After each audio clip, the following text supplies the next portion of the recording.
how do you explain someone like Rachel Maddow? Is she genuinely,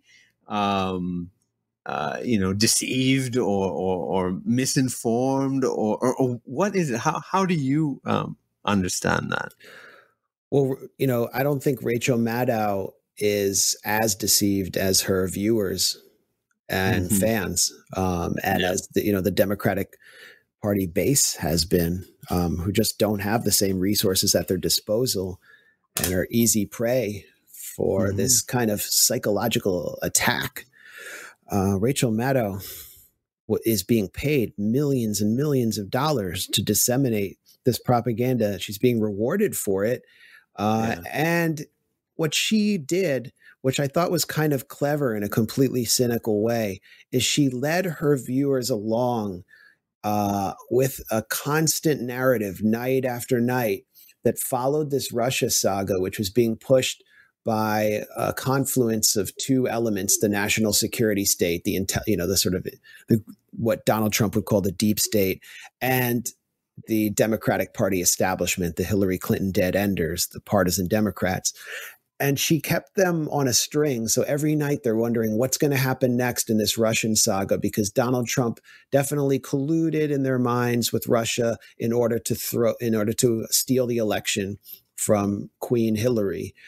And at the end of it, he's going to be prosecuted. They're going to get him and justice will prevail.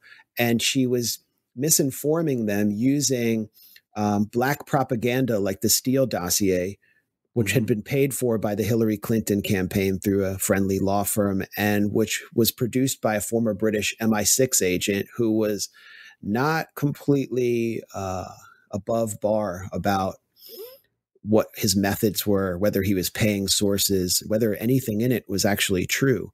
That was really the basis for Rachel Maddow's narrative. And the Steele dossier turned out to be simply a collection of distortions of half-truths and outright lies.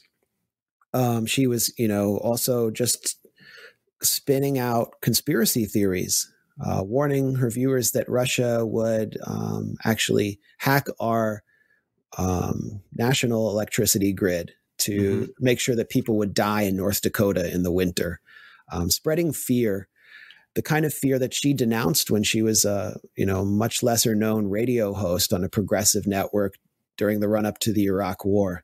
And it was incentivized with millions of dollars, with ratings like she'd never seen before, with national fame. And at the end of it all, she should have been discredited if we lived in a sort of decent media environment. She should have been fired. But instead, with coronavirus sweeping through the country, Rachel Maddow is now night after night speaking out against misinformation. And that's sort of the tragedy of American media, is that people who didn't receive any incentive for watching this and following along this narrative have been misinformed by institutions that they trusted, not just Maddow, but the New York Times, the Washington Post, and National Public Radio. And what they weren't informed about was the real crisis brewing, which was that a pandemic could come, and Donald Trump spent weeks and weeks lying about it. But the liberal media, MSNBC, they had spent the past 3 years creating a crisis, manufacturing a crisis that they benefited from, instead of actually preparing the public for a real one.